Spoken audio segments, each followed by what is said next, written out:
You're welcome, Iman. I'm gonna actually open the chat so I can see if you guys say anything there. Wonderful. Hi, guys. For those of you who are catching the recording, this is Alia Jamal, the love coach, and today we are going to talk about something very interesting, and that is how to let go of what other people think. And today we are going to get a little bit to setting some stuff here. Today we are going to get a little bit more um, expanded to what we have been talking about before. Before we even get to it, I want to share with you guys what coaching really is. Or, if you have gone for therapy, sit, talk, try to look at life in a different way. I have gone to therapy quite a few times myself. I have received more coaching, a coach myself. So I will talk from that perspective. So in coaching, what we do, if you are having any problem in your life, if anything is making you feel tight in your life in any way possible, if that is happening in your life, most likely there is some shift that needs to happen inside of you. It's like something is just not aligned. And once we align that, your life will stay the same, but your problem will disappear. Now, it might just sound like, too magical, but it's that easy. That's why a lot of people going for coaching right now, to receive coaching.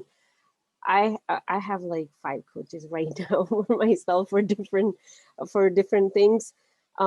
Because it just makes life so much easier. Like last week, I was working with a concept, and the good thing about being a coach, you get to have all friends who are coaches. So I talked 1 hour with one of my friend. I paid for the session, and I talked with her, and it helped me move 6 to 7 months in my growth. What we talked about and how she explained that concept, it helped me move that much. So keep this keep this in front of you while we are talking about this topic, and at the end you will understand why I gave this little speech in the beginning. So now, why we even have any kind of problems in our life? It comes in the previous sessions I have talked about subconscious mind. If you weren't there, I'll just give you a little recap. 0 to 7 age, everything that you're experiencing, your parents are saying, everything that's in your environment, your brain is in alpha wavelength, which is a hypnotic state. Everything is going into your brain at that time. Everything, nothing gets filtered. Even if you tell a 7 year or 6 year old, don't think this way, that is bad, doesn't get past them. They are still absorbing it. Um, so those beliefs, the beliefs that we form at that time, the belief could be like, marriage is good, life is easy, money's hard. Or it could be like, get the highest education if you want to live a better life. Whatever those beliefs are, they are called our paradigm. And when we grow up, let's say in your adulthood, you live with those belief system. That is your paradigm. So if, let's say, there are troublesome things going on in your life, and this is a place where there is no judgment. One thing we cannot do is not judge ourselves, not judge what our situation is. Whatever is going on, if you want to change that, all you have to do, go deep into your subconscious mind, find that exact belief that's causing the situation around you, switch that belief to something different that you want to see in your life. And over time, it takes usually, sometime it takes few days, sometime it takes up to 90 days. And usually over 90 days, you will see the things will shift. Troublesome marriage become easy, hard coworker become nice to you. Even like, it gets easier to exercise, your anxiety go away, your negative thinking go away. So everything that you're experiencing in your life comes from a belief. Now, the thing that we all get hammered into us since we are a kid, what other peoples will think. And that is the belief you, no matter um, how well versed, how well educated you are, every single one of us have that belief. I have that even till this day. Just being completely honest, this is a place where we have to put the judgment on the side if you really want to change your life or the way you feel. Put all the judgment on the side just for this 30 minutes. Put it on the side and become so honest with yourself, because the first thing you're going to say, oh no, I don't really care what other people think. I don't really give a blank blank blank all the curse word people use, what others people think. What that is our false ego. That is the protection we create around us so we can be functional human being. So we don't, so we show up as confident human. We don't show up as like, oh, I really care about other people. I mean, some people do.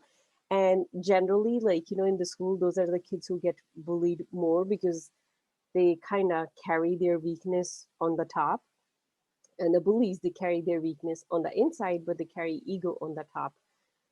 So we all have that belief. Now, once you start growing, once you start to get to know who you really are, this belief is going to start shedding because you will develop new beliefs. Now, maybe right now, let's say if you have started self development 1 year ago, maybe right now you don't believe, you don't care about other people, the way you dress, the kind of work you do. But when it comes to walking away from your marriage, which is not working, maybe still you worry about what other people will think. And then fast forward, after 5 years, maybe you don't care about that. After 10 years, you don't care about how your kids are growing up, and you don't care what other people think. So this is a continuous process. We are always becoming more and more aware of who we truly are and less aware of what other people are. And today we are going to get down to the root of where these beliefs come from. So this is just to show you, if let's say today you leave from here, mm, 5 6 months down the road, you're like, but I'm still carrying that belief. Pay attention. It will shift. It will go in different direction. Maybe if you are looking for a spouse, you'll be concerned about, if I marry this person, what my parents will think, what other people, I mean, of course, family is more important, what other people will think. Um, but right now, like, that is not the situation, or maybe after 5 years, that would be the situation. Or maybe you don't care what kind of job you do, what kind of college you go to, but then you do care about the way you dress outside. So it's always shifting in different direction. Now, since we all were kids, our parents told us, um, I actually caught myself once I learned this. Uh, so kids are told, you're not potty trained, all your friends are.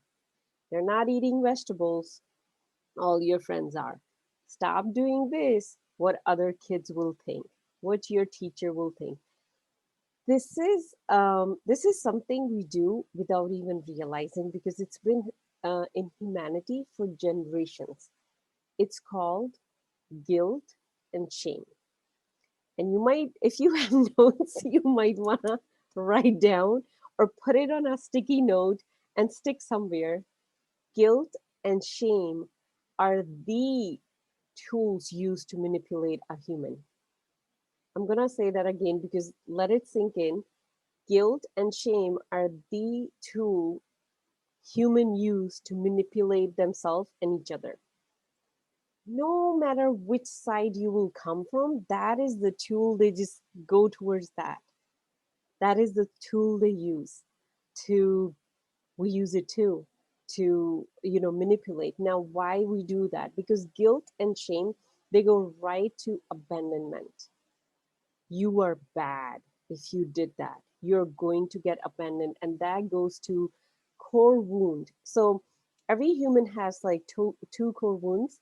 um, One is, I'm not worthy of love, and I am not lovable. That's how I have learned.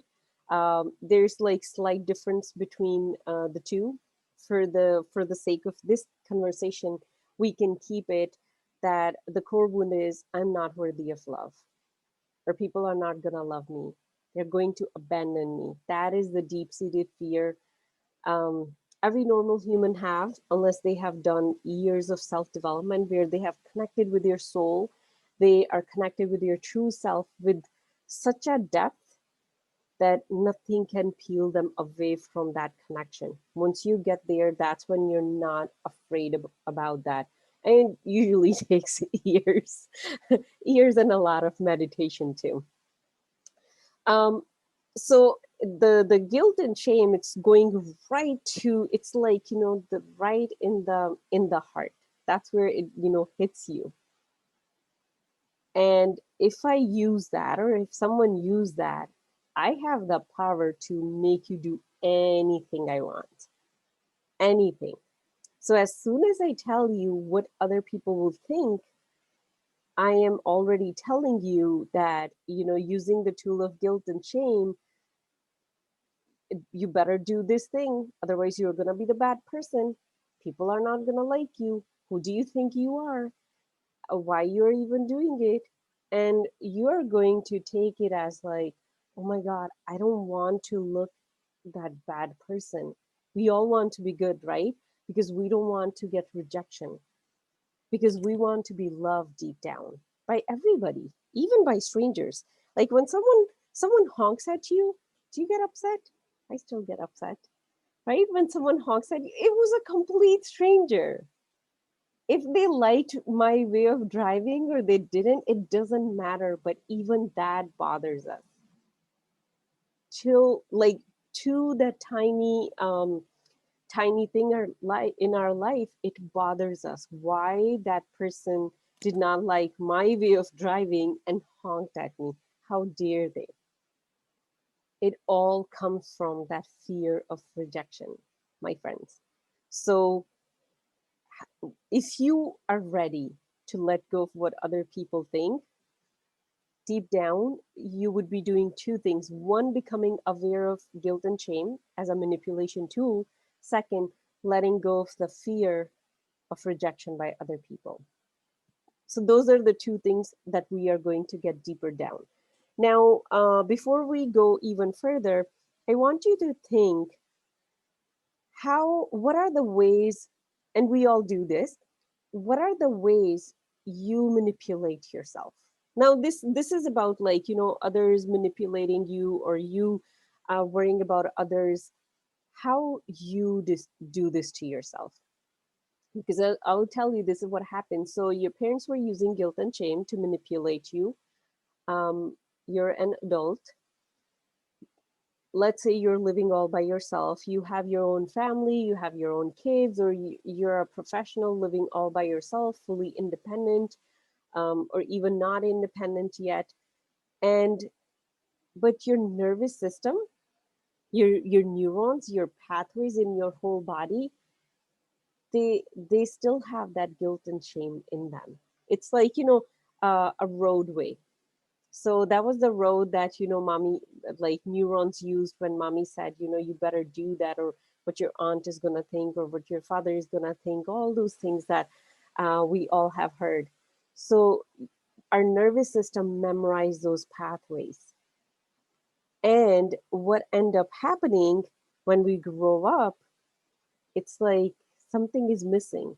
Even in our teenage years, we learn this. In our teenage years, we start manipulating ourselves, or we let our friends manipulate us. Like, teenage year drama, it's the worst, right?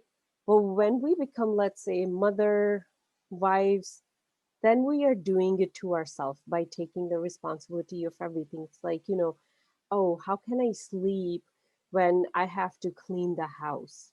So we will take away the very precious resting time from our body, because what other people will think if your house is dirty, what your husband will think, what your kids will think, what your in-laws will think, what your neighbors will think. We have all these kind of scenario. You're going to keep manipulating yourself into overworking. and always the back fear would be fear of rejection. So if that is something in your, like, I'm constantly, getting more conscious and catching myself, like, when I'm about to do something from that place.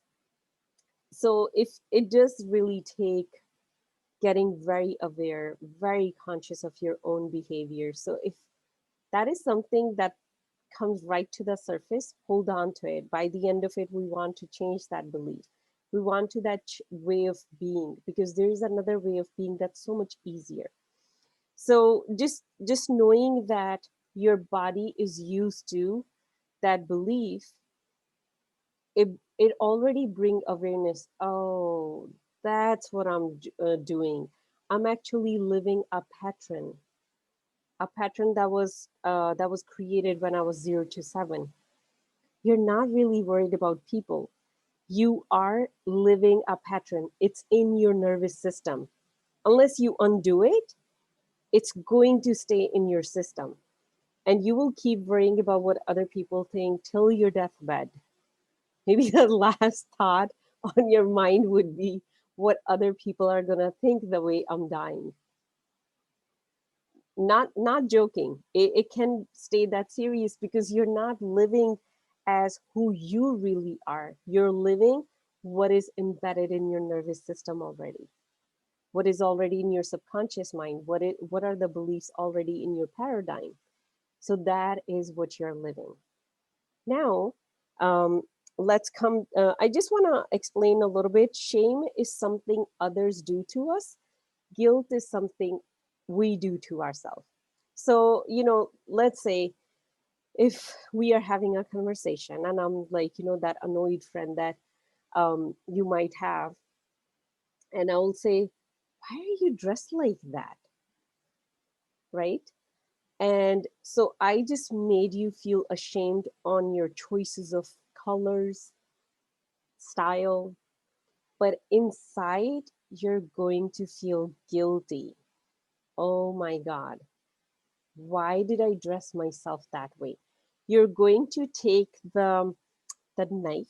I'm gonna use a little harsh language here, so it really hits you all because it's very important we get rid of it. I just threw a knife at you. You took that knife and you put it right inside of you. That's what we do when we do guilt inside of us. Guilt is one of the most useless thing you can ever experience. And it's also one of the most important things you need to become aware so you can get rid of it from your life. And shame, when someone throws that knife of shame at you, you don't have to catch it. Just understand that person is just living their pattern. So next time when you're out and about, or if you're meeting with someone and they're just, throwing shame at you, you're going to have a reaction. You want to say something because that is our protective ego. It's coming through us. You want to just say something to tell that person like they need to shut up right now. That's how you're going to feel. But first, remember, they are just living a pattern. It has nothing to do with you. They were taught that way and they are just speaking. It's literally like a parrot. We are not that of conscious beings, which that's why human are not living up to their full potential, because we are not conscious. If you want to live your full potential, if you want to live as your truest, most wonderful qualities that you came to this world with, for which you are called the highest creation, we need to find out who we really are, and we need to become conscious and live from that place, not as a reactive person. So in that moment, instead of reacting, catching that knife that's coming at you, or putting it inside of you, or throwing it back at the person, just become aware. Oh, that person is living their pattern. They maybe haven't learned yet that there is another way of being. They can actually let go of the guilt, the shaming of other people to twist and turn them. Just a little side note here, when someone is manipulating another person, they are doing it because they have low self-esteem. Now everyone thinks they have high self-esteem, but when we open that door and in the future we can do a talk on just self-esteem and self-worth. When we open that door, it's basically the false ego, the protective shell that we all create. But deep down, it takes a lot to build that self-esteem. So if a person just outwardly looks very confident and they can just say anything to anybody, most likely they have low self-esteem. And one of the way they make themselves feel good is by putting everyone else down. So most likely that will be a person who's making everyone feel ashamed of something, like little remarks here and there. Even if you just become aware this much, it's going to bring you so much benefit, because you will not become a victim of their behavior. You will stay empowered because you're conscious, you're aware. You don't follow that pattern anymore. Today, just by listening to what we have talked about so far, that nervous system pathway that you have already built in for guilt and shame, it's already getting challenged. Your brain is already thinking, oh wait, what, is there another way of being? And next time when you will try to use these tools yourself, either on yourself, your kids, your family, something inside of you is going to say, because the awareness is there, hey, you're doing something wrong here. So now, um, the biggest uh, permanent solution in that in this whole thing is to get to know who you truly are outside of what you think or know up till this moment about yourself. For example, um, back in the day, so I'm going to ask you all this question. And if it's possible, do type in the chat. I'm going to ask you who you are. First thing that comes to your mind, type if possible. If possible, you can type. If you're not, like, me listening to it and washing dishes at the same time, type. Um, who you are. If I just ask you who you are, what comes to your mind? The first one, not the second, third, or fourth. Okay, nobody's typing message. Okay, so usually the first thing that comes to our mind is either our name, our gender, or our role. So, for example, a mom would say, "Oh, I'm a mom." For a professional, they'll say, "Oh, I'm an accountant," or "I'm a doctor." Now, just think about it. We have taken that thing as our identity, but you were not born that. So, is that really who you are? Yes, you were born a specific gender. So, yeah, that could be true. When we take down all the layers, I am a mom, my name, what I am beyond my name, what I am beyond my Rosia guy, what I am beyond my roles, like, daughter, sister, mother, all those. When we take off all those layers, who you are underneath that, like, it feels very naked. It feels like we don't, oh, I don't have any identity, but that is your identity. You are so my thing is, Ambrosia, now when someone asks me who are you, I say love and light. Love is the strongest energy in the universe, and light, um, that is the truth about all of us. Once we leave this body, we are just light, and we are light on a wavelength that our eyes cannot see. So that's why, like, human cannot see the when the spirit leaves. They cannot see it. But some say like animals can see it, but it is light on a different wavelength. So that is what we are. Now, it might just make you feel a little uncomfortable thinking about yourself in that way, but think of it this way: when you're sitting alone with yourself and no one is around you, and you're completely relaxed, there's no pressure. like no one is asking you to do anything. It's just you and you. Who is that other you? I say I love to hang out with myself. Who's that other inside of you? Who is that person? There's a little voice inside all of us that's always telling us, like, stuff to do. That voice might say, like, my voice has been telling me for a long time, Alia, please just go for hiking. And it didn't happen. Like, who is saying that? We say, oh, those are my desires. Oh, that's my heart. Underneath that, where is that voice coming from? That, my friend, is your true self.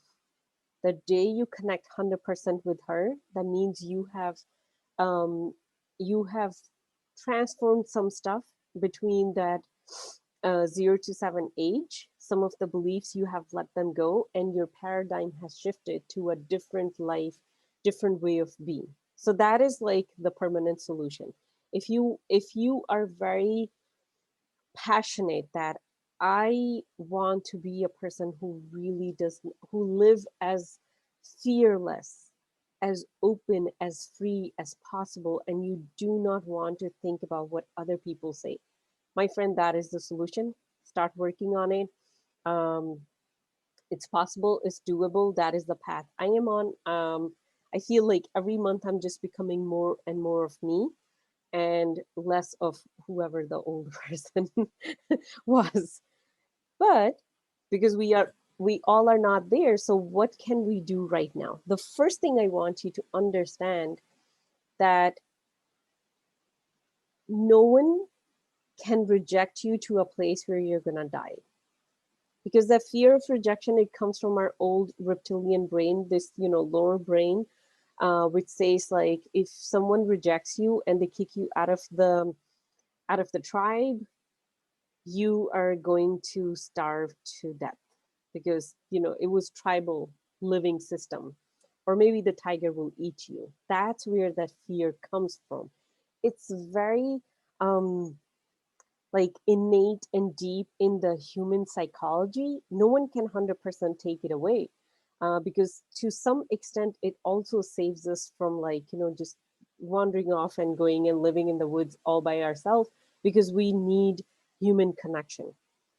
So first of all, realize that the time and the age that we live in, if someone gets offended by you being yourself, now I'm not saying, like, go and be very nasty with other people and say, I don't care what you think. I hope I made that clear. Make your own decision, be who you are, and remember that this fear that you have, what other people think, how they would judge you, is just an illusion. It's not real. It feels real. The more you become aware of it, oh, it's not actually real. So when, let's say, if you want to pick a career that's maybe not the most popular in your family, and you're thinking, oh, what my dad is gonna say, what my mom is gonna say, what my um, extended family is gonna say. If you're thinking like that, just know that that is just an illusion in your mind. Most likely when you will talk to those people, I mean, if it's regarding your parents, yes, they are the most important people in our life. But I have also worked with clients where the parents are, like, um, the worst um, people who have been in my client's life. I have seen that too, where it's the parents that they have to step away from. Hoping everyone who's listening to it, that is not the case, and they have, like, genuinely caring parents. But when it comes to what my sisters in-laws are gonna think, what my neighbor is going to think, what my high school friend is going to think, when all those things come to your mind, know that that is just an that fear is just an illusion. It's not a real fear, and this is how you can judge it. Put it in front of you. I'm going to tell you guys a very good shortcut. It's a way of energy to find out truth or a lie. Everything has energy, every thought has energy. So I'm going to put it in front of me. Um, this fear. Now, not sure how many of you can really sense energy at this point. I like to incorporate a lot of energy tools here. So let's all try it together. If you feel it, you feel it. If you don't, please tell me in the chat, and I'll share other ways with you too. So put this thing in front of you. If, let's say, I became a journalist, this is not true for me at all. Let's say if I become a journalist, my parents won't talk to me, right? I put that in front of me. Now make it bigger, bigger, bigger, bigger, bigger, bigger, bigger. Do you feel it? If it disappeared, like you don't even feel it anymore, it was a lie. Now, I'm going to put a truth in front of me that could be like, okay, I have a 7-year-old boy. That's very true. Okay, make it bigger, bigger, bigger, bigger, bigger. Still here, still here. I still feel it.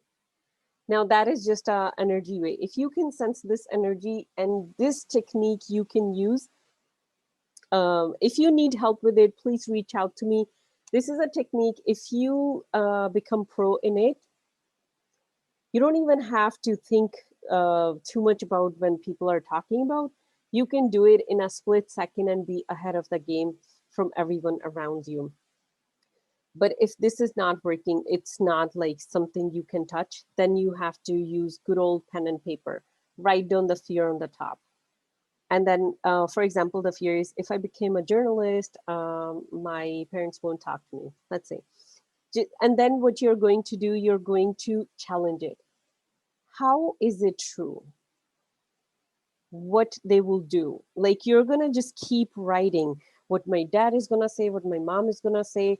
And then you will see eventually the soul within you, it's going to bring you to a point where it will say, wake up, lady. This is just a lie. They love you, they care about you, and they are going to be just fine. It will take you at least 2 pages to get to that level. So you need to just keep writing, writing, writing till you feel ease in your body. The thing about paper and pen, when we write, we are channeling our soul. We are literally channeling our soul. That's why it's so important to write, journal, connect with yourself that way, especially when you're having hard time in something. Try that. Today, sorry, I'm going a little bit over. I really want to cover this in detail. So first of all, become aware that that fear is just an illusion and that is not real. And then the second thing is um, make a new belief so you can replace that. Every time the old belief comes to you, what other people will think, create a new belief. So I would tell you guys the belief that I created. So because this is what was happening. True story. If you know me, like I am a person who is very public because I accept who I am. I accept what my mission is, and it was making some of the distant relatives very uncomfortable to be on my Facebook. And that's when I realized my mission in life, because I am one of those few people who in their 30s have discovered their purpose and soul path in life. Um, that for me is so much more important than what other people will think. Live like leaving this life, leaving this body, knowing that I lived 100% potential of my soul is more important than what other people will think. So you can see like the how I switched like the way my new belief is going to be. So right now maybe you can come up with a new belief, or in question answer I can help you come up with a new belief to shift it. So now every time when I want to do something, it would be like one time I wanted to talk about anxiety. And I do have quite a few friends who experience anxiety, and they are coaches too. Um, and I thought of, oh, if I wrote about it, what would they think? And that's where I had to shift. Okay, this they think what they will think is just a fear that's showing up. Most likely, they would really appreciate that whatever I have learned, I am openly sharing. And my sole purpose is way bigger than what a couple of people will think, because so many more people are going to get benefit. So there's three steps. First, first you become aware that this is just an illusion, and then you come up with a new belief. And the third is let go of the battle of using guilt and shame. Maybe you can say, you know what, from this day forward, I am not playing the game of guilt and shame. I'm just not doing it. When someone comes towards me, I'm going to understand that's what they are doing, and I'm just going to respect them, honor them, and I'm going to explain it to them. I don't play that game. um, I had to become very conscious of how I was doing it to my son, because it's so natural to say, like, see, your friend is eating food. Why don't you eat food? It was very easy to say that and manipulate him into doing things. But very consciously, I had to let it go. And, so far, like my family, they have expanded, grown with me. So no one is using guilt and shame at the moment, at least towards me. So that makes it so much easier. So remember these things. Um, Recognize that, I'm just going to say it all again. Recognize that this fear is just an illusion. Second, replace the belief, and today make a decision that you're not going to play the game of guilt and shame. Let me just go over my notes. I think I covered everything. And oh, yeah, the last thing, if this is something you're so passionate about, the biggest solution is to start doing the inner work to meet your truest self, come fully in alignment with that part of you, and then you're going to be limitless. You're truly going to be limitless. This, caring about other people won't even exist for you, because then your soul would be guiding, your soul would be the master of your life. It won't be what other people say or what your conditioning have been up till now. So, my friend, that is all for today. For those of you who are watching the recording, this is all. I'm going to stop the recording.